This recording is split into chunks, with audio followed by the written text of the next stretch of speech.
So here we are again, Abracadabra Sisters. I am Muriel, And I am Sharon. and we call ourselves Abracadabra Sisters because we want to talk about creativity.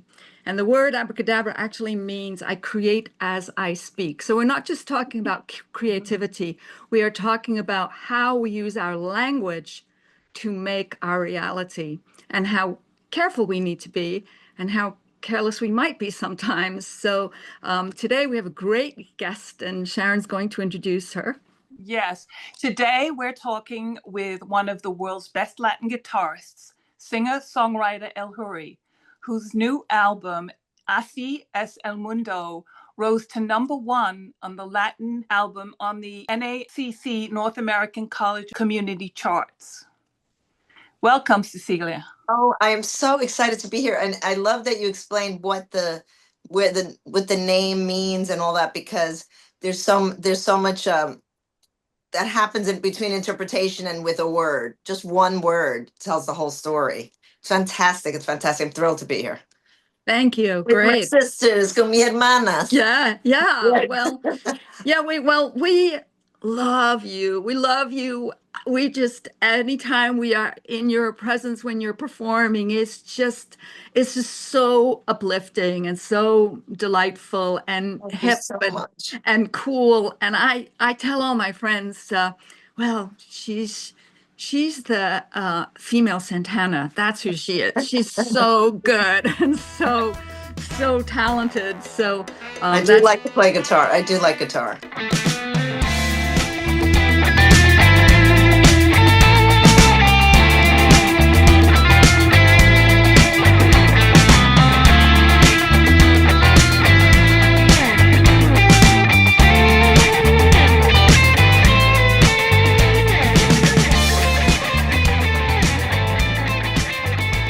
and there's something about music.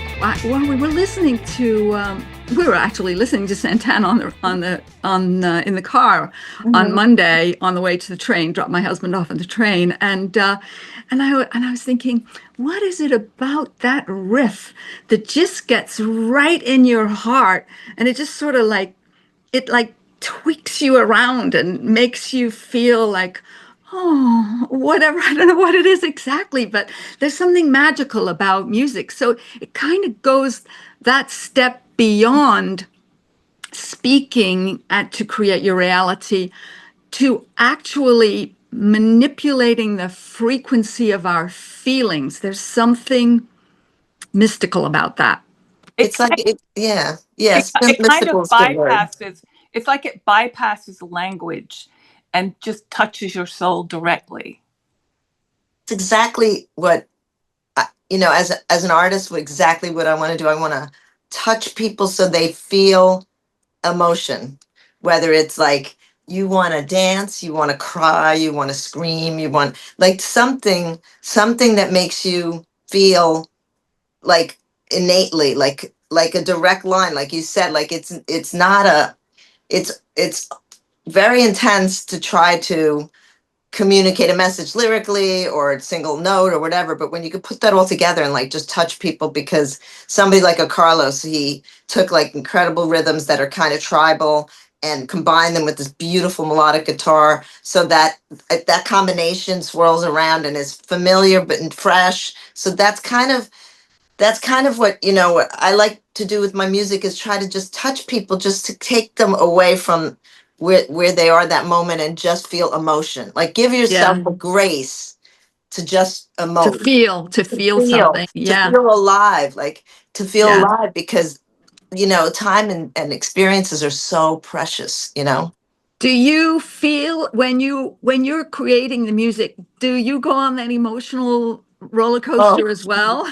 oh my, totally. You go deep, Yeah. you go really deep. And The does it deeper, feel the I same every time or different each time? I mean, one completely, song. every song is completely different. If I'm writing harmonies, or if I'm writing a bass line, or if I'm writing a new chorus or melody, they're all different experiences. But I find, and I know you're both super creative, so you know what I'm going to say, which is like the deeper you let yourself go in deep and get that out, usually it's better. Yeah.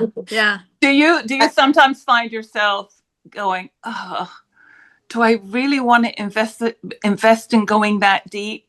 And then it like almost like, It's scary. yeah, like Yeah, you're standing on a precipice about ready to plunge.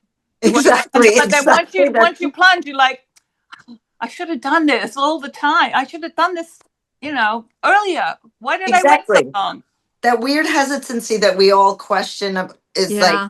you got to release that. The more you can release that, the better. The more you can ask questions later. You know what I mean? Yeah. Like, I Yeah. try to tell people, like young songwriters, they, oh, how do you write songs? I'm like, just get the idea out, worry about everything else later. Like, the idea is everything. It's the seed, the Yeah. notion of what the thing is, whether it's, a phrase in it for a journalist, or or if you're like, imagine some beautiful art that piece, or for me it's like some melodic idea. It's that little, you guys know exactly what I'm talking about, that little Yes. seed Right, that right. either that is like saying, pay attention to me, and then you're like, go in there, and you Yeah. take that Yeah. seed and you go, oh,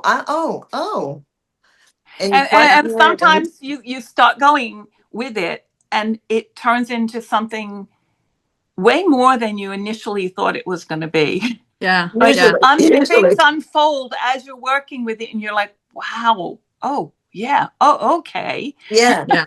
Yeah. Yeah. Yeah, but there's a great Elizabeth Gilbert of Eat, Pray, Love book. She has a TED Talk on creativity, which is just awesome.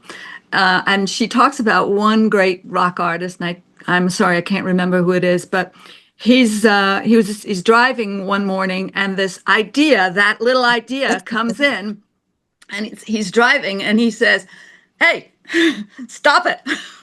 Can't you see I'm sitting in the car? I can't pay attention now. Bottle Yeah. it until I get back to the studio. When I get there, let's get going."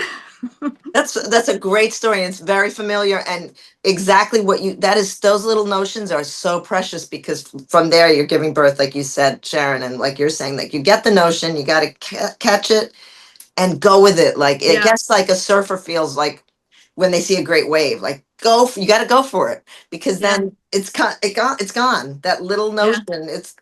I've had ideas for songs or bass line, or whatever parts I'm working on, because I do all my arrangements, that literally slip my mind 10 seconds later. You guys know yeah, that. Is yeah, that happens where you're like, what was it again? yeah, yeah, And I'll be running, because I like to go running, and I'm like, oh, I'm writing a melody in my head. I'm repeating it, repeating it, repeating it.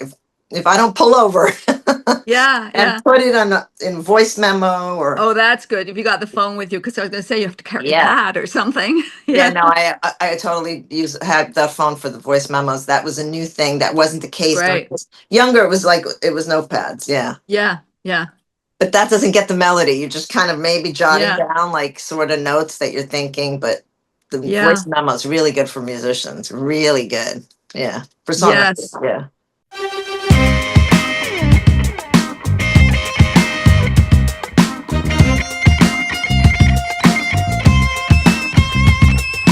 Feeling uptight, though everybody's telling me that everything's gonna be alright. Find the time for peace of mind, stop the grind, don't be blind, make it alright. Nada está bien, aunque muchos me dicen que todo va a estar bien. El cambio social es un cambio viral cuando todo está bien. Nada está bien, aunque muchos me dicen que todo va a estar bien. So let's hear a little bit about where it all started, and what was the very first time, if you can remember, that you thought, okay, I I'm a do. musician. I do remember. Yeah, and it's all like my parents. My mother's a conservatory trained musician, so she played a lot of classical music. But she also, what was very interesting about my mother, which is really important to my creative process, is that she was a composer. So when she was graduating from she studied in a conservatory in Ecuador, in South America, everybody was doing their performances of Bach or Beethoven or Handel or whatever, and her friend said, "Oh, yours is mistaken. It says Olga Lahudi is gonna. It's a piece by Olga Lahudi." She goes, "No, her professor, said, why don't you do your own piece?" And she actually performed her own at graduation or whatever they had the recital before graduating, and that was unusual. But that was her thing. So writing your own melodies, writing your own music. When I was 5 years old, I was hearing my mother play her own music, and that to me was what it meant to be a musician. It Yeah. didn't occur to me that I'm right. Later, I was like, oh, I'll learn a song by Chrissy Hind or whatever, But Yeah. growing up, it was like, oh, that's what musicians do. They write their own music. Yeah. They're not imitating somebody else. Obviously, you learn by other examples and trying to learn parts and singing like somebody else or playing a guitar like somebody else. But the idea of being a musician was always being a songwriter was first in my mind. Musician was just the tools to get the song out. Yeah. Yeah, that makes sense. And in that order. Yeah. And did you have any sense of what you would, if you were young, how old do you think? 6, 5, 10? 5 years old. I'm Yeah. sitting by the And piano so going, play again, madre. Otra, por favor. Until the day she died, I was saying that. Wow. By the piano. What at that age would you think you were going to be singing about? Like, I unicorns or, I wasn't, it was interesting because it was more about the melodies. Like, so I would Yeah. sit behind the piano and write the melodic lines. That came Okay. first, more So about the melody. So you weren't thinking about any kind of concept for like a Lyrically, song, lyrics or anything. yeah, not Yeah. as much, and it was milder, because you're Yeah. 5 or 6 and you're listening to, Great pop music. songs. Great. But my mother's tangos and boleros and but my father Lovely. was an amazing actor, and so, but he was a lover of music. It even I was exposed to more music from my father outside of like my mother's music than my mother, because he would play all the great Afro-Cuban greats, cumbias from Colombia, like music that he had these amazing albums, Jack Costanza, Mr. Bongo, like, that I've acquired those albums. So I grew up listening to like these amazing albums from my father's rumba flamenco, all that great stuff. Yeah. Yeah. Did you see Buena Vista Social Club? Oh yeah, not the play, but definitely the film. The film, yeah, the play is I've seen them fabulous. live. I saw Ruben Gonzalez actually. So it's so fabulous. Yeah, unbelievable. Love that music. Yeah. Love it. Amazing. Yeah. But you did have, so you had the music from your mother, and your father's coming with, and the music from your father, but with the language, because as an actor, he's, it's all about the words. And he's about performance too. And performance. Yes. Like, so it's like a commander room. A complete package of an instructional package from your parents. That's but great. I didn't know that. I didn't realize that. I was like any other kid. We were like running around doing everything else, and that was just like natural, is what I mean. So playing piano, Rosanna and we studied piano right away. For years and years, and the piano is a great starting point for any musician, which I highly recommend, because it's the entire, it's all right there. I would have loved to have learned it. I would have loved to. Our grandmother had a piano, and she wouldn't let anybody touch it. We weren't allowed to touch it. Don't you remember, Sharon? I remember. Heard it. She wouldn't let anybody touch it. It was really Auntie sad. Thelma played it. She was the only one that was allowed to touch it. Right. I remember. How come? Why was she allowed? It was her piano. She was the musical one, I guess. In our family, there was this real strong sense of like, Muriel's the artistic one, Sharon's the writer, Thelma's the musical one. Oh, that's interesting. That's kind of wrong. I mean, it's not. Yeah, in fact, what's funny is I stayed away from art for a really long time because I felt like I was trespassing in Muriel's territory. Oh, that's so funny. I mean, so I stayed in the box that I was assigned, and I kept on writing poetry, and I dabbled in a little music myself with my auto harp, because I was a big Joni Mitchell fan. I love auto harp. That's a beautiful sounding instrument. It is. Yeah. And I'll never forget, though, when Sharon was really little. we were still in England, and she had learned a song to perform in class. And I can't remember On the what the auto song harp. was now. No, just Shake, singing, just shake, shake, Vocal. shake the apple apple tree, shake, tree, shake the apple tree. apple And so she came home to say she'd learned this song, and so I vividly remember my parents or my mother getting a box so she could stand up on the box to sing it. So she'd be on like a mini stage. It was really funny, Oh, I but love yeah, it. it was like I was a little ham. Anytime somebody put me up in a box, I'd sing that song. But you yeah. had the performance gene, like that. Maybe. Yeah, like that Maybe. Wait, fearlessness or whatever. does that performance gene come along with the holy terror gene? Because Yes.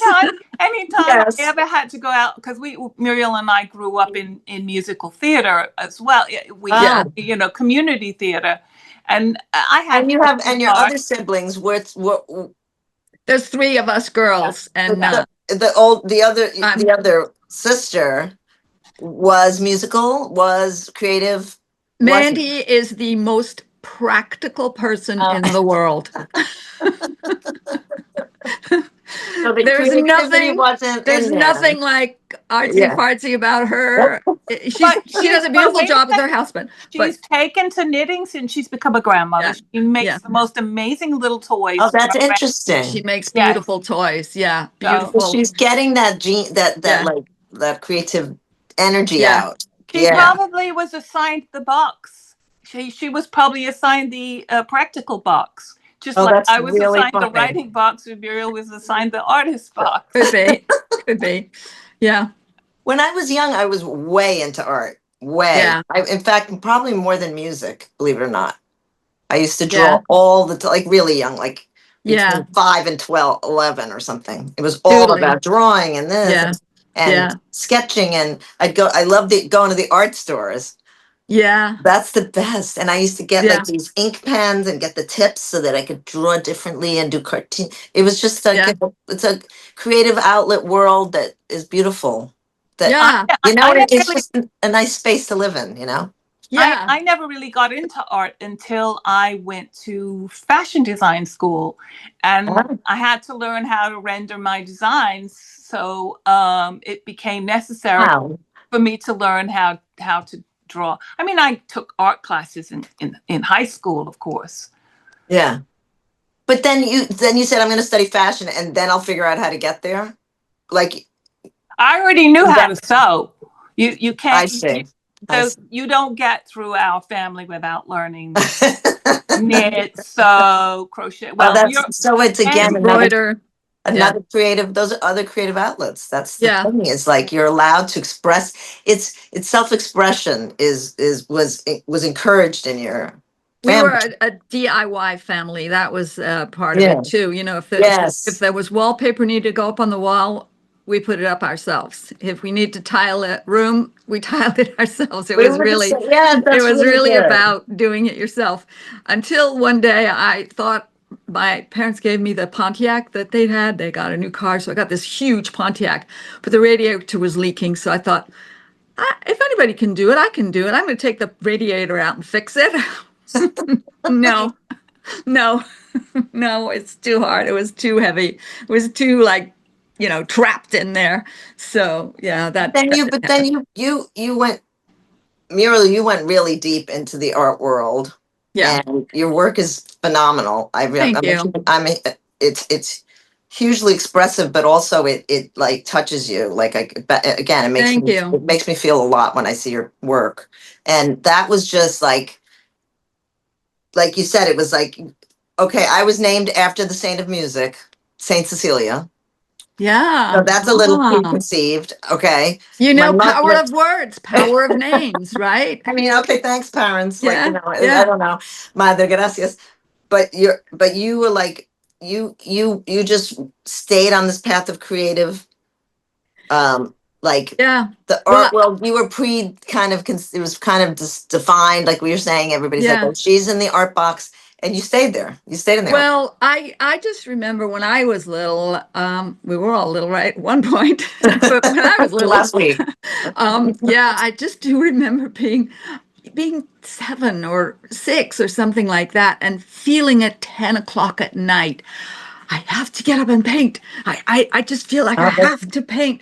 I got this idea in my head, I have to paint. And thinking as I'm thinking That's that, thinking fantastic. that is the road to madness. Yes, it is. Like But a small child, it's the road to madness. I need, if I'm going to be this, I need to not be mad about it, But yes, I can, yes. But you recognize that in yourself that you yeah, wanted. The thing is yeah, wanting to do it. Like you take the lessons or you take the class or whatever, and then there's the like, wait, I have to do this. yeah, Like, you yeah, know what I yeah, mean? Like, and then like you said, you figure out a way to not be like, kind of like going off a cliff, because you're kind of yeah, like yeah, neurotic about it because we're creatives. You know what I mean? right, Yeah. yeah, Hmm. My poetry came out of um, feeling so much that I had to put it into words. I had to put it into words, and I You actually had to. have Yes. poems that I made myself physically ill, and Wow. the process of writing the Wow. poem, Hmm. I had to dig Hmm. so deep that it touched on something that I had buried deep, that an experience that I didn't realize I had to bury in order to survive it. And it came up later in life, and I had to write about it. And the process of pulling it out of me, talk about madness. It was, I called in sick for a week and stayed in my bedroom and wrote. wow, You needed to get that out. It was probably so healthy and revealing and It yeah, was, difficult at and all in one. freeing it too. Yeah, was, And liberating. yeah. Yes. but I Yeah. will say that what triggered it was music. Oh, Uh, that's good. Because the experience, the music that was playing at the time of the difficult experience, had the whole thing had gotten balled up in the same little place that I had shoved it And- back in my head somewhere. So when I hear the song, it brings the experience back, and oh. it was in a Oh. horrible way. So I Oh. had and it to, was a super It like popular triggered it. song. It was a right. song that keeps playing. Right. Oh, And Yeah, so I wow. had to face it. And when it became popular again decades later, I had to face it. And I knew I had to face it and figure out Wow. why that I had that reaction to that particular song. And so Wow. I wrote about it. And, so like what I'm saying is creativity can be a path to curing madness. Like creating Uh-huh. my mother's portrait was the most healing experience for me, Great. in getting over my grief. So Great. so Great. it's music and art are healing, as well as sometimes disturbing. yeah, Sometimes we need to be yeah, disturbed. I think they're absolutely healing because outlets are much better than keeping things inside for sure. And like that's what happened with me was when I was a teenager and I discovered the acoustic guitar and the electric guitar and rock and all that. Well, I was listening to that, but I was like, wow, that's when I was my expression. I used to do art and I played a little piano. But once I found like it all made sense. I'm like, I could write these songs by myself with my acoustic guitar and get whatever's swirling in my head out, whether it's an emotion. Sometimes it's not even like specific. Like it's some just a feeling, that you just want to mm, get that feel. You want the song, I do want the song to capture that feeling and then send that along and express that feeling. And yeah, then, so like and being a teenager in New York with all these influences of great musicians and great everything, and my siblings playing all this amazing music, it's like you said, the music hit you. Like all of a sudden I was like, oh my God, I have to do this. I remember going to see bands and going, I can do that. I can, mm, you know what I'm yeah, talking about. Right, Like yeah, as scary as and shy as I was when I was a kid, you know what I mean? Like I was like, oh, but I can do that. And you're inspired by people yeah, that you can reach, but even though it's unreachable at the time, the fact that you think it's aspirational, yeah, and yeah, that makes you want to get better and want you to. That made me want to work on more music and get more and start bands and do all that.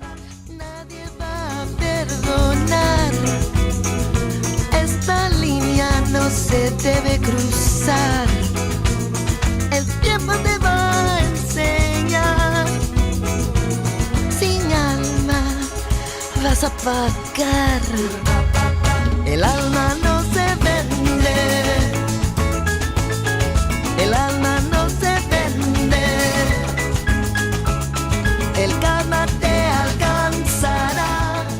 Like when Yeah. you finally express yourself in the poetry, and didn't that feel like, wow, I need to do this. What Yeah. happened? I don't know how else to say it. It's like not a choice. Like at that Yeah. point, it Right. Yeah. has to come out somehow, and that's a form of it coming out. That you know.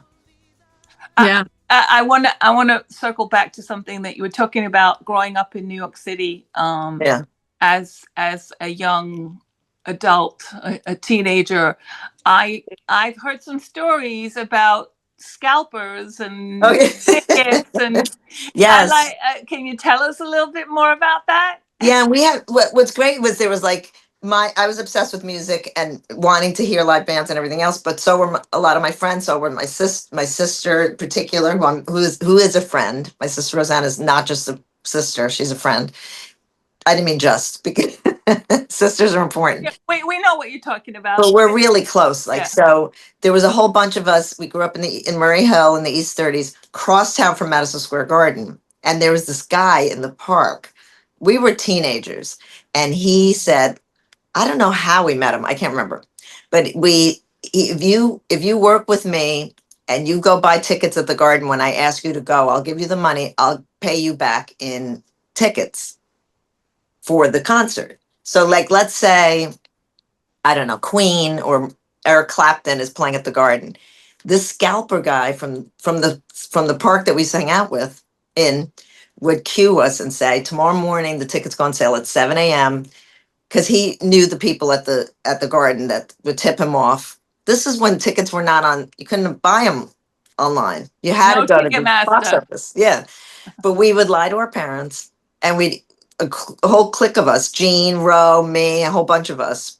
We would go with ponchos, with hats, with sunglasses, and we'd go on the lines at the Garden at the ticket office lines. We'd go online. We'd buy. He'd give us money. He'd give us a wad of cash. We would buy the tickets, and we were early online, so we get like 10th row center. Great tickets. We'd give it back to him, and then he'd pay us in 2 of those tickets, and we'd go to all these concerts for free. Great. And Great. we didn't get arrested. Well, And not for free. You paid for it by doing some you're work. right. You're absolutely right. That's exactly right. Yeah. Yeah. And Wow. and the Garden, it was like unbelievable bands that Bowie, Great. even on classic. Great. And your parents never said, where did you get those tickets from? No, because they weren't paying attention to like David Bowie at the Garden. Really? You know what I mean? There was just like Yeah. we all had little jobs. We were babysitters, this and that, whatever. Yeah. Worked at the jeans shop or whatever. Yeah. It was harmless. We would walk across town. It was like 5 blocks away to go to the Garden. Yeah. So it was Fabulous. it was amazing. An amazing time. Yeah. Yeah. And funny. Yeah. Yeah. So what do you think you learned in those days from those shows that you Those shows incorporate? I learned professionalism because of the scale of those concerts. But Yeah. the real lessons I learned were playing with other musicians in Manhattan Yeah.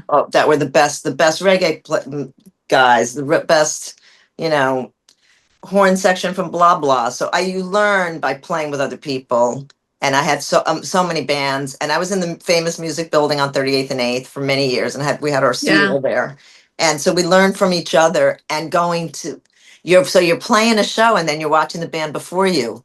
And you're learning from them, and you're like, oh, what's she doing with? It's not usually she. What's he doing? It was much more men than women.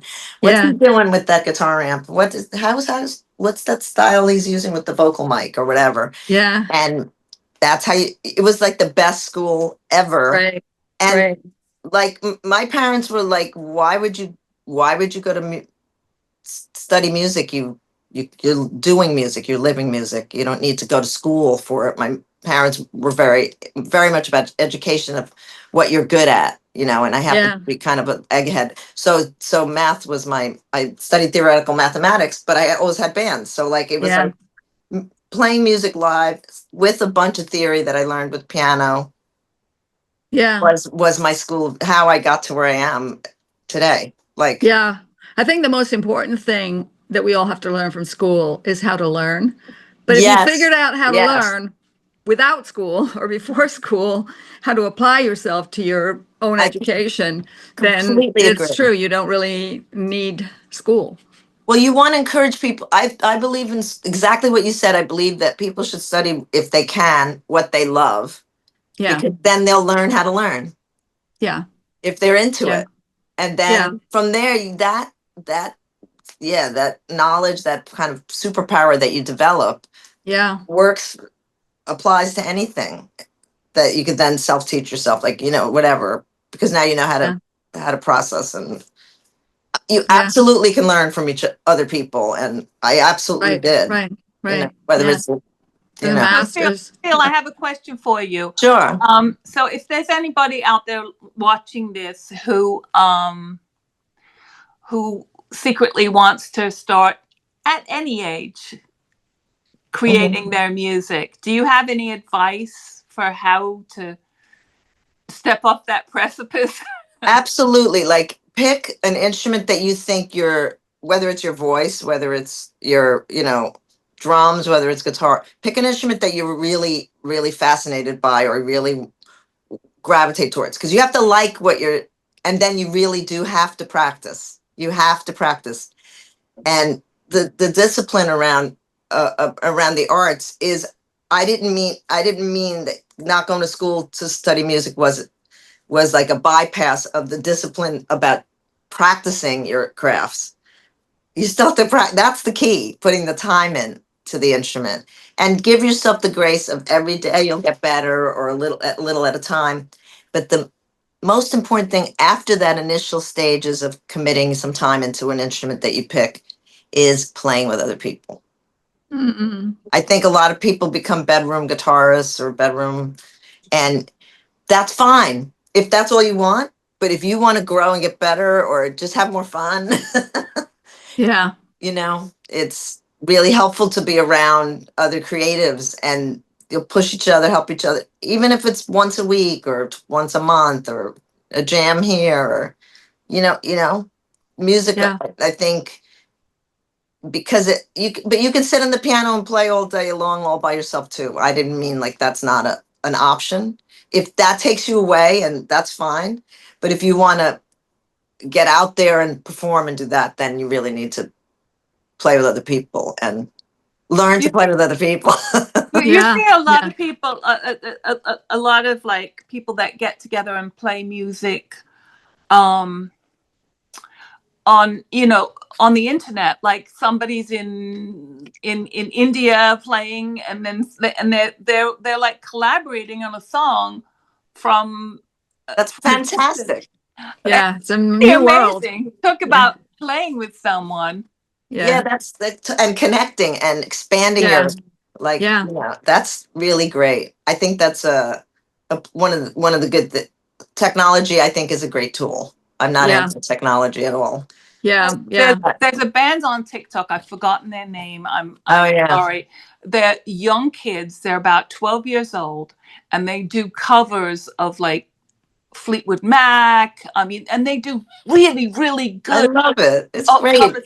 And then, in fact, one of the recent one that they just put up, they're I think they're all in California, and they call them, I think, the living room sessions. They've got it all set up. You could tell it's in mom and dad's living room.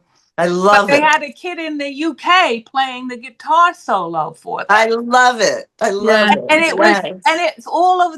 People are just going crazy over it. It's all. I wish I could remember the name of them, but they're really good. And there's a lot of really good kids out there on TikTok that are putting together. Um, there's a little baby who plays the drums. Oh my god! Yeah. It's all Wow. it's all good. Like, express Yeah. yourself. When you're growing up and you're like a little kid and you're dancing like wildly, and And then all of a sudden you become an adult, and there goes like nobody dances like that anymore. Why not? Right. When we were Society just kids, suppresses that behavior. You're like, wait a minute. yeah, I remember when we were kids, we would go to somebody's house. This is an English thing, and it's an Irish thing too. And you'd eat your meal, and then you'd gather around the piano and start singing, whatever, and some like old English song. And Knees up, Mother Brown. Brown, knees up, Mother Mother Oh, Brown. Brown. that's Run to the table, fantastic. she will go. Yeah. And not only that, there was a dance that went with knees up, Mother Brown, which was basically throwing your dress around. And you're saying that's a multi-generational thing that's going on It right was a now. multi-generational. Grandma would be singing, the Love. mom and dad, and the kids would be jumping up and down. And it's just a Great. British thing, Well, the pub experience was different there too. When all generations would go and drink at the local pub. It wasn't like, oh, that's a teenage bar and that's a middle-aged bar. Right. Right. People would, the pub down on the corner, everybody in the neighborhood would go there, and you'd have 16 to 65. Wow, that's amazing. And in the garden, you'd have the children because Right. they couldn't be inside. But Right. we would still get a little bit of hard cider, even though we were like 5 or 6 or Snuck it in. 7. Well, our parents would give it to us because they knew on the drive back from our day out in We'd the be country, asleep. we'd be asleep. So in the back of the car They'd probably get arrested for it in today's world. today. Right. Yeah, totally. So back to the work. Now Yes. you have 2 languages. Yeah. And how do you think you came to that? And maybe you want to explain it in your own way. It's interesting. I when I first started writing songs and I had bands and this, I was playing CBGBs or whatever, the early days, I was writing all my songs in English because I was always a songwriter, writing the songs in English. And then I got signed to a million different indie labels over the years. They were all indie labels. And this one indie label was a Latino label. And he's like, I want you to rewrite all these songs in Spanish. So I was like, okay. So I rewrote them all in Spanish. So I had them the English version and the Spanish version. So that's when I started writing more songs in Spanish. And I was like, wow, this is a great way to express yourself. And just the way Spanish is just such a beautiful language to sing. It's just lovely to sing in Spanish. It really is. Yeah. English is fine. It's lovely to hear it hear the songs in Spanish. It's like floats. Lyrical, yes. Yeah. So then I started getting attached to all that. And pretty early on in some of my bands, we started writing some songs that were, because I used to co-write my early bands. I was in this all-girl band, and we had all these different styles fused together, and we started writing songs about like 20th century America and about how the world is changing and all this, and kind of had like a little message about how can we have a better society and all that kind of stuff. It was touching on that, And as I was writing more and more songs in Spanish, and then when I went solo, and then I was writing songs about love and dancing, but when I went solo in 2008 with my first album, En Paz, that was like I got serious or something. So my lyrics got much more intense, and that was a definite turning point for me of I was like, I'm going deep. I went to that next level. I'm talking about that we were talking about. And I said, wait a minute, I have to sing about like fighting for your rights and and your self-empowerment and all that stuff. So that's when I started writing songs about like a dangerous world that we live in and how I want peace, which is still the themes of my songs. But that was in 2008 that I started going into that like hardcore, like, can we blur the lines between countries instead of fighting? Let's celebrate our differences, that whole stuff, that whole messaging.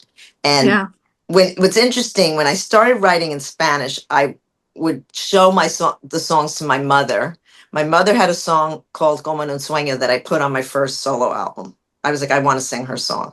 And I made my own version. And I remember I wrote the song Tierras, which is about like blurring the lines between countries. Let's not fight. Let's try to get along. And my mother had written a song, which I never heard because I have her 78s. I have all her records. But at the time, I hadn't heard the song. And it was called Recordemos el Oro. And Recordemos el Oro was about the fight between Peru and Ecuador. There was a border dispute for like 40 years. And my mother wrote the music, and this Peruvian poet, like you, Sharon, wrote the lyrics. So they were showing solidarity in the song Yeah. Recordemos el Oro, and my song Tierras that I wrote in 2007. ¿De dónde viene? ¿De dónde viene el temor?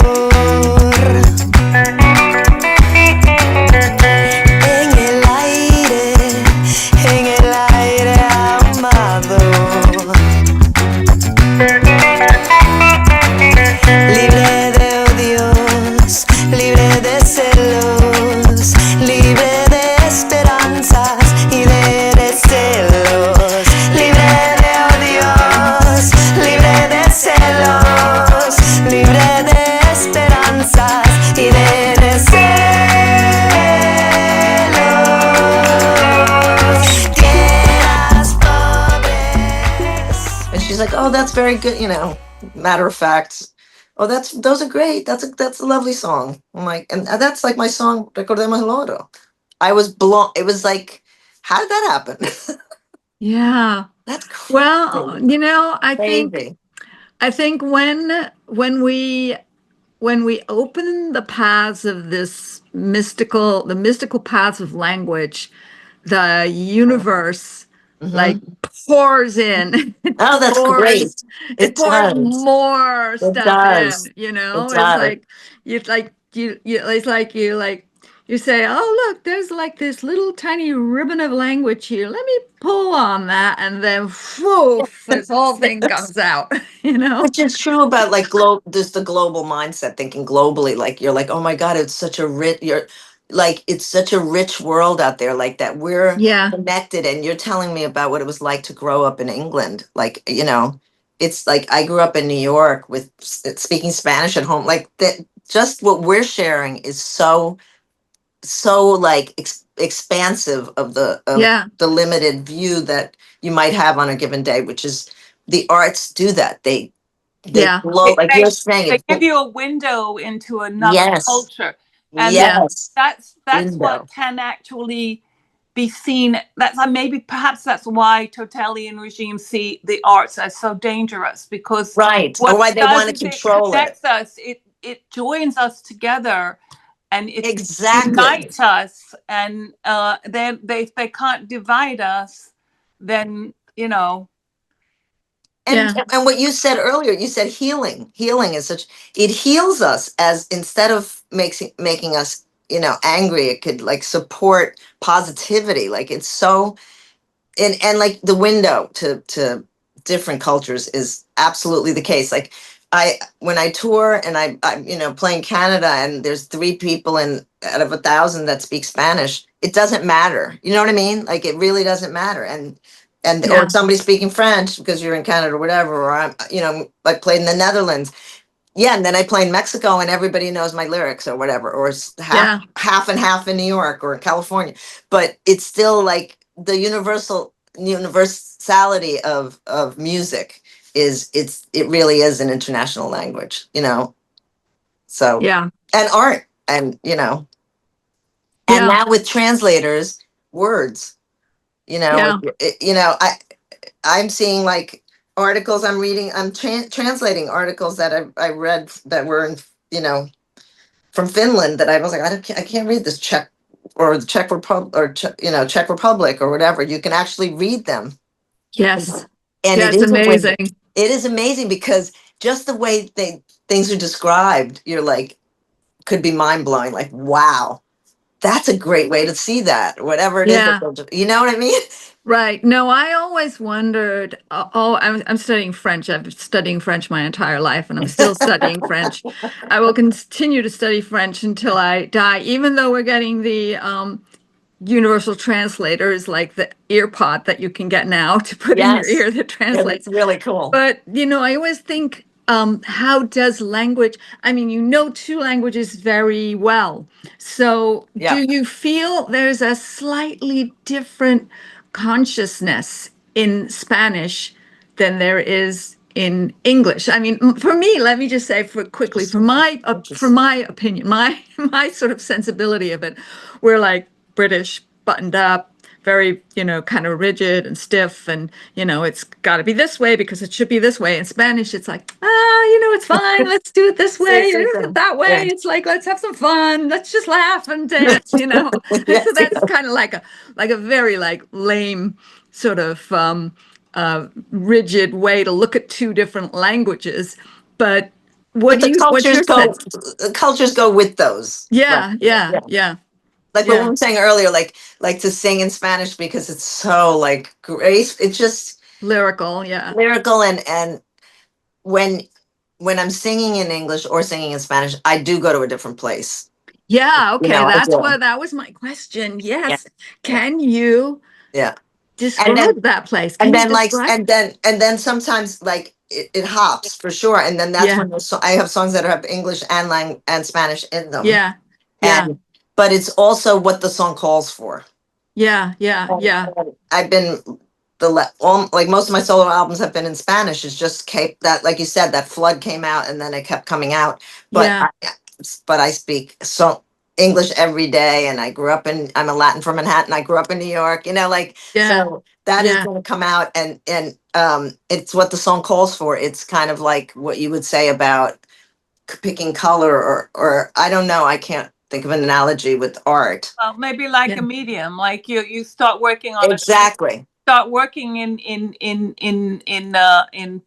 oils or and then you go, well, this is better as a watercolor, yeah, Yes. yeah, yeah, Yes. yeah, yeah, yeah. Interesting, interesting. Yeah. Yeah. Well, being in New York, it's so great because I remember being on the train one day and this young woman was sitting there talking with her mother. We were going up from Chinatown, and they were speaking Chinglish. Like half, it was like two words in English, three Yes. words in Chinese, Yes. a word in Yes. English, another word in Chinese, a phrase in English, a phrase in Chinese. It was like completely blended. And I mean, it's amazing that you can hear that. I mean, I still couldn't quite catch what they were saying, but still, But if you spoke a little more Chinese or whatever, yeah, Mandarin, whatever they were, maybe you would have. I just gone through like, I don't know, like 40 or 50 interviews for the new record, in support of the new record, yeah, a lot of radio interviews and a lot of press. And some of the stations in the US, the radio stations in the US that I interview with, were literally called bilingual radio. So like we'll have the conversation, we'll hop because their listeners are both. So yeah, some people speak only Spanish, some people speak that are listening only English, and some people speak both, like I do, and usually the DJ. And so we try to cover it like yeah, and it's a lot of the California radio stations. There was one in Miami that was like that, Chicago, like, and so I start the interviews going, okay, do you want English or Spanish? And they'll tell me yeah, usually yeah, one or the other or both, but we've done a lot with both because it is, I mean, if I grew up in Europe, or you guys know, like the neighboring countries, you're going to learn a lot of the neighboring countries' languages because they're right there and all yeah. overlap. And Well, yeah, my father-in-law, he spoke seven languages because yes, he was in the Polish Navy, and he was in all the different ports, and wow, so he spoke German, English, Polish, wow. French. Um, I think he might have had some Romansh. Yeah, Language does matter. The other thing that it is international is art. If you're looking at a piece, like if you go to MoMA right now, is showing some emoji art or something oh that's yeah, so supposedly very cool. Somebody just texted me. yeah, But if when you're in like in a museum, and like people next to you are often all different languages spoken. yeah, We're all looking at the same piece of art. yeah, So yeah, that's an interesting, like, you wonder, like, if you could dissect, like, person A, person C from different countries are seeing kind of something more similar, even though they grew up completely different places than B and Yeah, You know, yeah. you know what I mean? Like, Yeah, no, I'm just thinking, do we all respond to the Mona Lisa in the same way? exactly. Or that was like maybe, you know, pre-fed or whatever, like, because you studied about it or whatever. But Yeah, that's what I'm saying. Exactly. Like, am I experiencing what that Indian woman across is seeing? Like, yeah, we have more in common from just viewing the same art. Like, that is a connector too. yeah, You know, we look for where we can connect right. is really, life is short. You know, we Well, gotta and find those connections. yeah, and thank God for those connections. Like, Thank I mean, God. I can't imagine the United States without Latin music, Mexican food, Chinese food, you know, Right. like black Southern beans and okra and, all that stuff.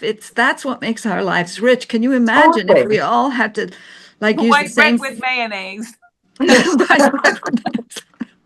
Or like some beautiful Scandinavian, Yeah, furniture or whatever. Like there's so much that all these different diverse cultures have to offer that is, if we could just all get along, it would be just such a great life. And that's what yeah. how I try to live. But, you know, Well, that's how we're living. We are living that life. Some of us are. And that's our yeah. exercise. That is our, what's the word? Well, my phrase that I keep touting, proxy action, Uh-huh. the Uh-huh. proxy action for all of us coming together is us in our small communities coming together to enjoy Yes. each other's company, to Yeah. create a to create a ripple of that consciousness that will ideally keep spreading. Yes, And and expand that tent. Expand, yeah, expand, expand. Absolutely. yeah, I'm with you. I'm with you. Let's do it. yeah, we are doing it. We are. We're That's doing it. so what's coming up that people could look for, and tell us what happened to the album today. We didn't manage to get that Oh in yeah, I at the dropped it. top. So the good news for today is that what you mentioned earlier, that this new album, Así es el Mundo, was number one on the North American college and community radio charts, which is US, Canada, and Mexico. It was number one on the Latin charts. But then I just found out from our radio publicist that it's also number one on the world NACC charts, which is incredible. Congratulations. And it's Excellent. For Awesome. those of us who don't speak Spanish, could you tell us what the title means? Así es el mundo, that's the way of the world, basically. Uh-huh. Oh, this is the way the world is. That's kind of it was something I was inspired from to write songs for this album because I was of what was going on mostly in the US. So there was a lot to talk about and sing about and express myself about and try to inspire others to feel that they're not alone, to give them company Yeah. and inspiration to use their voice and Good company. yeah, and rise up. Yeah. Yeah. Hmm. Yeah. Yeah. Yeah. We So saw some of your videos.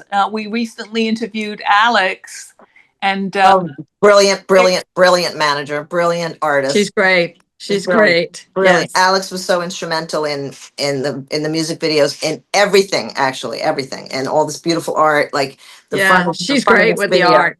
Yeah, the art is fabulous. was All the it's art on all of your stuff is incredible. just We're great. working towards touring again next year in support of this record, and possibly West Coast, Mexico, Europe, because we hit the Midwest and Canada and some of the Northeast this year Yeah. with the launch, before the launch. So there's a lot of work to Great. do. I'm really proud of the people who worked on this record. My drummer and bass player have been with me a long time. So they're my rhythm section. Yeah, they're great. They're They're great. fabulous. Yeah. We had some great guests on the record too. So all that Great. information's on the website. But I'm lucky. I'm a lucky girl because I have a lot of good support, and that matters too in developing your Yeah. artistic Yeah. path. Surround yourself with good, encouraging people. Yeah. Encouraging people and people who have your best interest in mind. Like, You don't Yeah. just need to hear you're great, you're great. You do need to hear constructive criticism, but from people you trust, Yeah, not exactly. from Yeah. strangers. Right. Right. Right. Muriel's my constructive criticism these days. So That's when great. I got hung up on my last project, I would show it to her, and she could always pinpoint the exact place why it's not working. And I groan because I go, oh, I gotta pull it out and do it again. But It's exactly what you need to hear, not yeah, just, oh, that's great. Right. right. Because Well, you want to stretch and get better, but be careful who you ask. That's for sure. yeah. Because Yeah. everybody's got an opinion, and everybody doesn't have the skills to give you that. Right. And I'm saying sometimes they'll, not to us, we know better, but I mean to the yeah. listeners. Yeah, No, and sometimes they send you into a tizzy because they're saying something that is, you can't, you don't know what they're saying or how to fix it, whatever the exactly. heck it is. Yeah. So, And there's people who just yeah. want to find the flaw, and that's not helpful. Right. That's not You helpful. Right. know what? And you don't have to please everyone. That's Right. a good. That's right. Art is Sometimes, not. That's sometimes exactly you gotta right. go, okay, well, that's your opinion, and I get it, Yep. but Yep. Yeah. That's exactly you have right. to please everyone. And you have faith in yourself too, because if you start trying to please people, then you're losing your own self Right. expression, and that the whole. I mean, I tell it to a lot of young musicians, like it's good to play other people's music, but try to find your own sound and your own and what you're hearing in your head as opposed to what you're hearing in your ears. Does that make sense? Like, Yeah. and play from your heart. And yes, you have the theory here, but if if you want to touch people, it's got to come from here. That kind of stuff. Yeah. Yeah. Yeah. Yeah. Well, fabulous. Thank you. Thank you. It's a pleasure. I Yeah, mean, we this could was go great. on and on. This was a We could lot of keep fun. going. Yeah. Yeah. Well, I encourage everybody to check out Eljuri's work. Find a way to see her live because that is so much fun. Yeah, the And tour dates are on the website on yeah, elhurimusic.com. Yeah. And yeah, you can join the mailing list there and everything. And yeah. great. And we'll see everybody in the next show. So thank you. Thank you Love you all. guys. Love you. Bye. Gracias.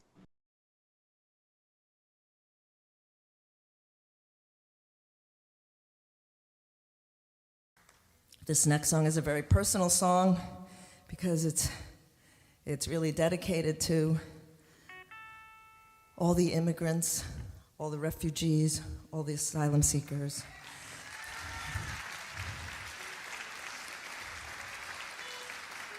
And it's what the name of the album is, and really for the children of the immigrants, the asylum seekers, the refugees. It's dedicated to them especially, and all the people who put their hand out to help and be kind. We need to unify. This is Así es el mundo.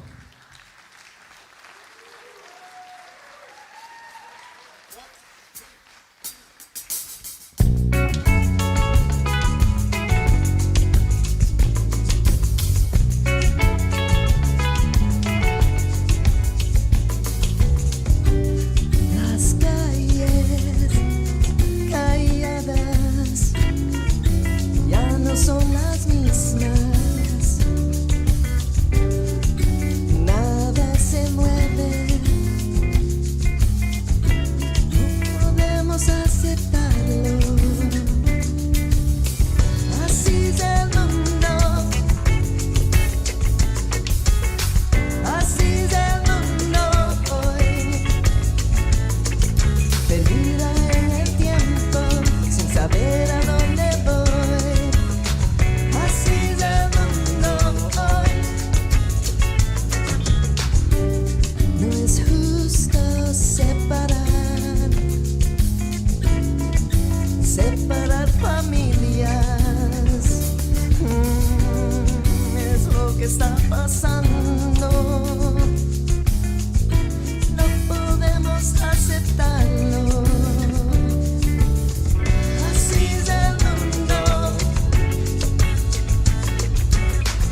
saber a dónde voy. Así es el mundo hoy.